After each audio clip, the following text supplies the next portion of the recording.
মশা মারতে গিয়ে কামান দাগানোর মতো দশা। হরমুজ প্রণালীতে বাণিজ্যিক জাহাজ লক্ষ্য করে উড়ে যাচ্ছে একের পর এক ইরানি ড্রোন। দামে কম মানে ভালো ইরানি ড্রোনে কুপকাত পশ্চিমাদের বিলিয়ন ডলারের সব যুদ্ধাস্ত্র। মার্কিন অ্যাপাচি ধ্বংসের পর হরমুজি ইরানের তুরুপের তাস। পুরো এলাকা জুড়ে মোতায়েন আছে মার্কিন স্টেলথ ফাইটার থেকে শুরু করে বিলিয়ন ডলারের সামরিক সরঞ্জাম। আমেরিকার এসব সামরিক অস্ত্রের দর্পচূর্ণ করে সাগরের নীল জলরাশির ওপর ছুটছে ইরানের ক্ষুধে যোদ্ধারা। মনুষ্যবিহীন যান তথা ইরানি ড্রোনের তাণ্ডবে দিশাহারা আমেরিকার বাঘা বাঘা যুদ্ধ বিমান আর মিসাইল।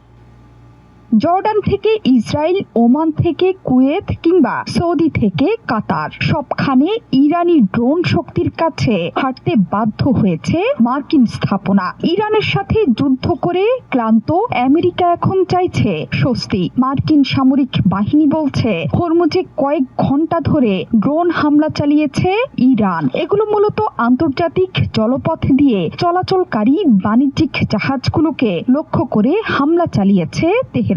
সেন্টকম বলছে শুক্রবার ইরানের ছোড়া সবগুলো ড্রোনই ছিল একমুখী তথা ওয়ানওয়ে। সবগুলো ড্রোনই নাকি ভূপাতিত করেছে মার্কিন অস্ত্র, আর এটাই আমেরিকার জন্য সবচেয়ে বড় লজ্জার।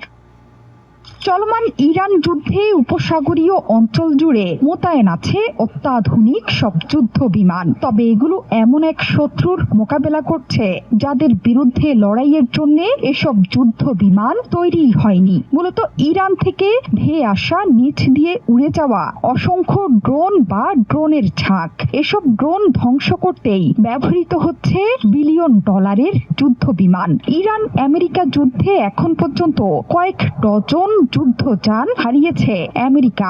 এর মধ্যে 5টি যুদ্ধ বিমান, 7টি স্ট্র্যাটো ট্যাঙ্কার, 1টি অনুসন্ধান ও উদ্ধারকারী হেলিকপ্টার এবং 2 ডজনের বেশি ড্রোন। বিশ্লেষক ও পশ্চিমা কর্মকর্তাদের মতে ড্রোন প্রতিহতে উপসাগরীয় দেশগুলোর প্রধান হাতিয়ার যুদ্ধ বিমান।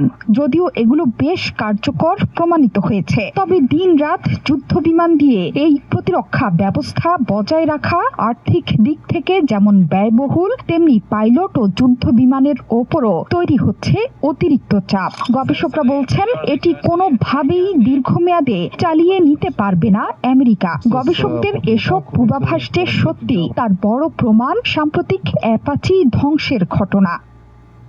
শুধু আমেরিকা নয়, উপসাগরীয় দেশ ও পশ্চিমা মিত্ররা এক কঠিন সমস্যার মুখোমুখি, যার কারণ সাম্প্রতিক হামলা